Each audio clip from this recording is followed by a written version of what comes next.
Okay, I am once again recording. I was almost finished and I put some information in my video that shouldn't be there. Fair enough, I can start this again. If you can hear it in the background, there is a karaoke going full bore. Well, not full bore, or you would definitely hear it. But it's down the road a bit. And there's church going on between us and the karaoke, which probably doesn't please the church all that much. And last night I was up for a couple hours uh, with serious shakes, tremors, and muscle spasms. I get those now and again. I have medicine for it, but when I take the pill, as much as I stop shaking and trembling and spasming, I also quit doing anything other than sleeping. So it's a question of, do I want to sleep all the time or do I put up with the shaking? And at this point, I'll put up with the shaking. Now, lack of sleep doesn't help. Uh, the bowels are acting up. They do that with diabetes and MS. And my meds, they all contribute to it. So there's a problem today. And all right, red alert here. I'm not saying look at me, oh woe is me, poor me, because I recognize the fact that if you're an old person in a Ukrainian town right now near the front line, you're in a lot worse shape than I am. And I know that people on this mountain who I met 20 years ago, 25 years ago, who are my age, who are in much worse shape than I am. So I'm not saying what terrible shape I'm in. I'm just telling the fact, folks, that this is a bad day. I've got tremors. My fingers are numb. Good news, my blood sugar's down to 90. I'm having trouble being very creative, which is why this is the fifth or sixth take on this. And I've decided to focus in on the yellow-winged butterfly wild ginger and leave it there, because if I try to move it, I'm going to just screw it up. And we have got a pair of crow-like birds flying around our yard. And you don't have crows here, so I'm not quite sure what these birds are. They almost look like a cross between a raven and a crow. And I hope they're making a nest around here. They're kind of nice. We've also got fantails flying in and out of the lower pond.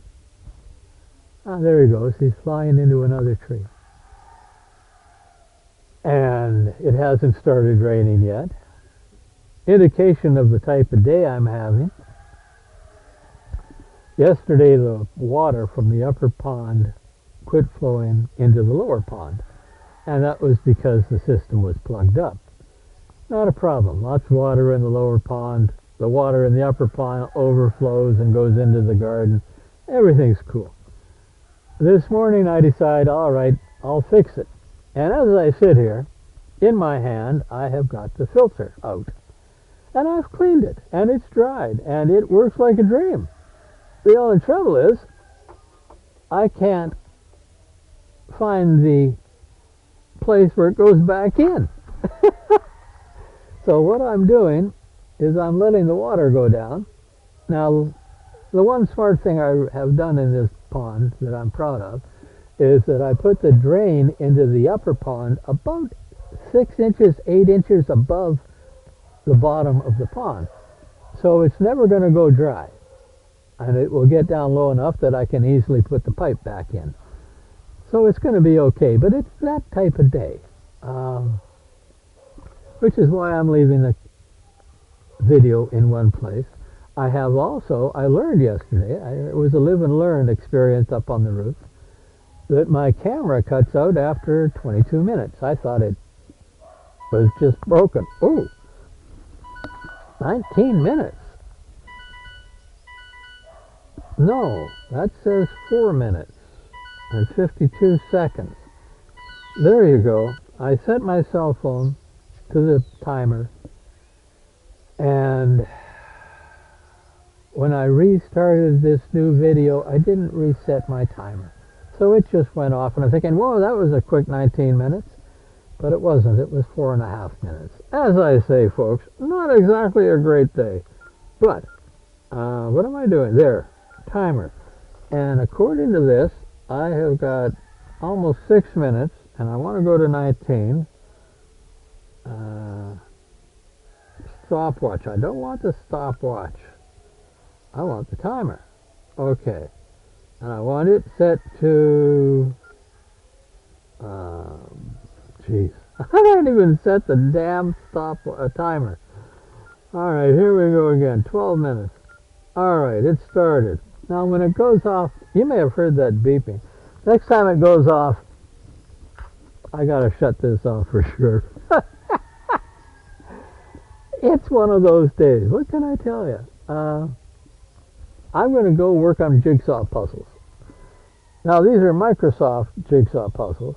There's a little advertisement. If you're a jigsaw puzzler, and there are many of you out there, and you can get into the Microsoft store, they have a free app, F-R-E-E, free, for jigsaws.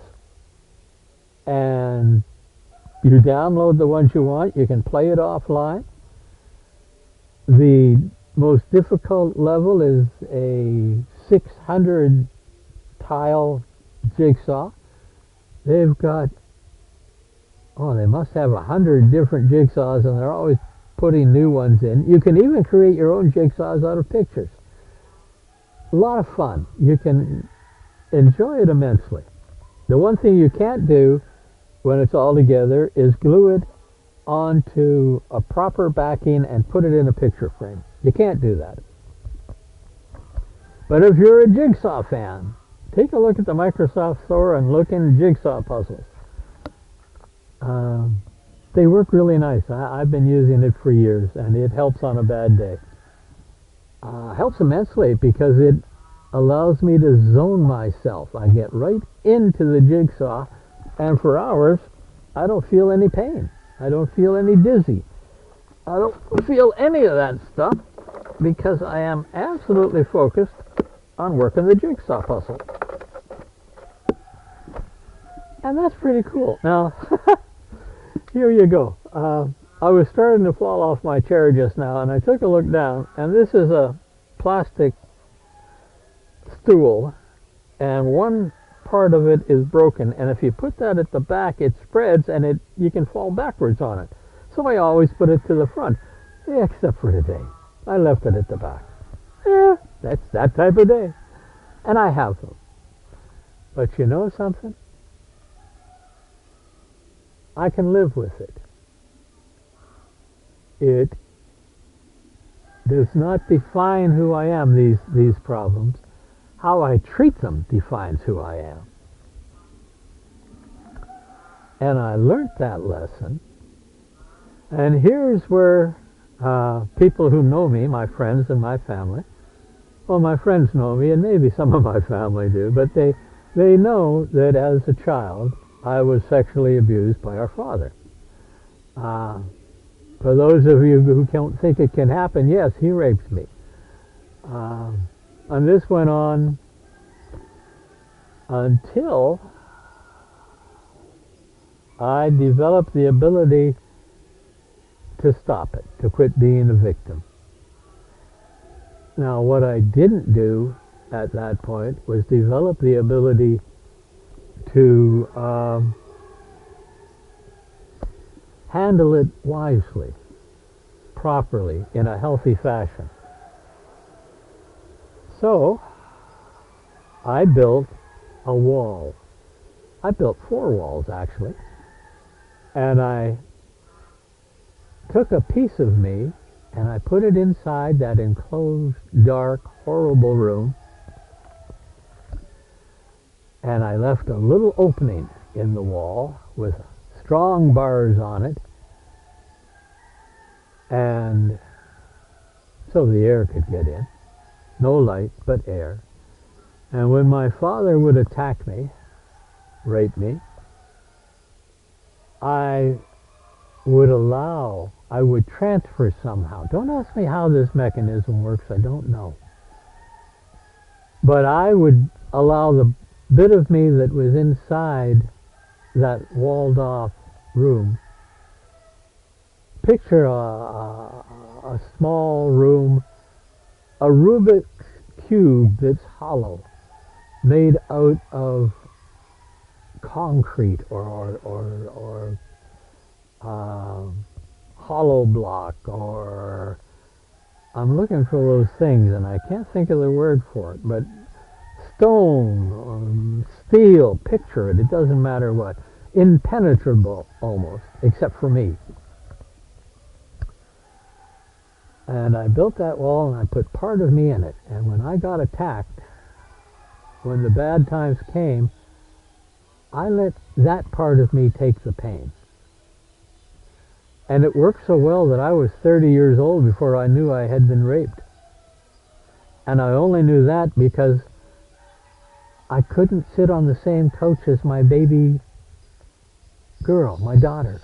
I couldn't give her a bath. I couldn't change her diapers. I couldn't be left alone in a room with her without being horribly uncomfortable and wanting to run. And then I started putting the pieces together and I found out some other things and it all came together. My understanding of what had happened. Now after the wall, when I was a teenager, I found alcohol worked. It kept me numb. Eventually, I found God, I suppose you could say. And that worked for a while, but all of these were Band-Aids. Nothing really worked. I was still a victim, and I didn't want to be a victim. And that's where my lady comes in. With her help, I have been given the courage and the desire and even the direction that I need to go to work all this out. And she started by pointing out that I'm getting nowhere till I forgive my father. And she was right. And I have, well, let's say I'm working on it.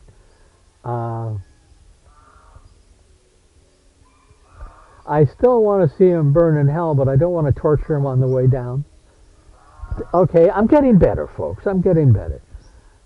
And that defines me, the getting better, not the fact that I was abused. I don't allow the past to control me, to define me. Now, I gotta tell you, though, that as advanced as I am, and I've been working on this for 30 plus years, this recovery, there are times it still comes and bites me in the ass, especially when I don't expect it. I'm not over being abused as a child. I'm just over allowing it to dominate. No, it dominates everything. But I'm not allowing it to control me. I have found ways to work around it. I have found ways to forgive. I have found ways to do any number of things, not the least of which is I stopped the abuse. I did not carry on the abuse that was done to me to my daughter, for which I'm thankful. On the other side of the coin, I went a little too far and got a little too cold. And the net result of that whole product is that my daughter doesn't speak to me anymore. But given a choice between her having been abused and her not talking to me and not being abused, I'll go with choice 2. I am so proud that I didn't pass that abuse on. And it's going to take a couple more generations. She's undoubtedly going to overcompensate for my poor fathering skills. Her daughter's going to compensate for what she considers her mother's a little weirdness by about the 5th generation. And by the way, folks, that is biblical. God says, I will punish this to the 4th and 5th generation. And that's how psychological damage works. It doesn't just stop with person A, it runs down through the generations if it's nasty enough. And this, folks, was nasty enough. Which is why I get so disturbed, I suppose is the word, with what's going on in America right now with their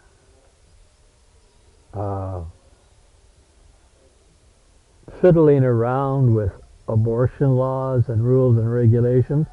And I wouldn't mind so much if these were honest people doing honest things, but these are damn politicians, and they're playing for the 2022 midterm elections. Look at it. The Republicans have fought for 20 plus years to overturn Roe Wade, and they're not celebrating. They're trying to hide the fact because they know it's going to cost them the election if it gets out that this is their fault. The Democrats want to use it to beat on the Republicans so they can get elected. And the net result is a 10-year-old girl that has been raped multiple times, had to go to a different state to get an abortion. A 10-year-old had to travel statewide. And shortly, she couldn't even do that because there are states, Missouri and Texas come to mind, that are enacting laws that say you cannot help people travel state to state for abortions. If you do, you can be sued and lose everything in civil court. They've enacted those laws already. And this is all for the midterms. This has nothing to do about stopping the abuser. It has nothing to do with counseling the abused. It has nothing to do with helping a 10-year-old girl, and I know what it did to me at that age. Somebody's got to find a way to help this girl get her head together so that she can hopefully live a productive, happy life. I won't say get over it. I don't think she ever will. I don't think anybody ever does. That's what I loved about alcohol. It made me forget. And I could feel good for a while. But you can work on it if you get the help and the support of your friends, your family, your church, your government, your doctor, all of these people. I've gone to psychiatrists, I've gone to psychologists, I've talked with pastors, there you go. I've done all this stuff, and it is time to start to turn this off. So, folks, I'm not trying to tell you what a tough life I've had, because all in all, I've had a real good life when it comes. I'm 71 in September, and if I add it all up, I'm really happy with the life I've led. I love the woman I've lived with for the last 30 years. I'm in love with the woman I've lived with for the last 30 years. I like who I am.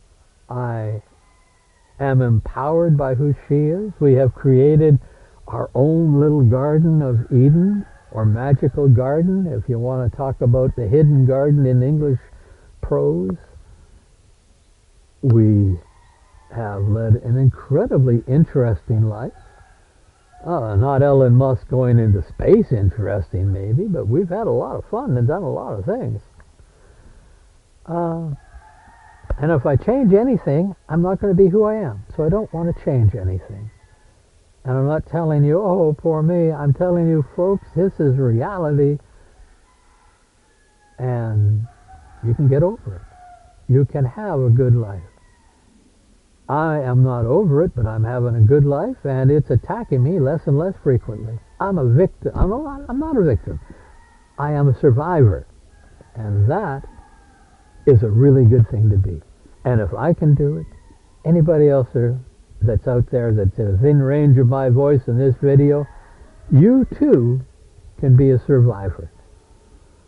Take a look at those old people in the Ukrainian towns when the reporter goes up and says, "You've got to leave, why aren't you leaving?" And they say, "I saw the Germans in 41. I lived here all my life. I'm not leaving, it's my home. Damn the Russians and curse Putin to hell." That's a survivor. We can all be survivors. And that's a good thing to be, folks. And it is now time to shut this off. That timer worked very nicely. Y'all have a good day. And with any luck, we'll talk to you tomorrow. Bye-bye.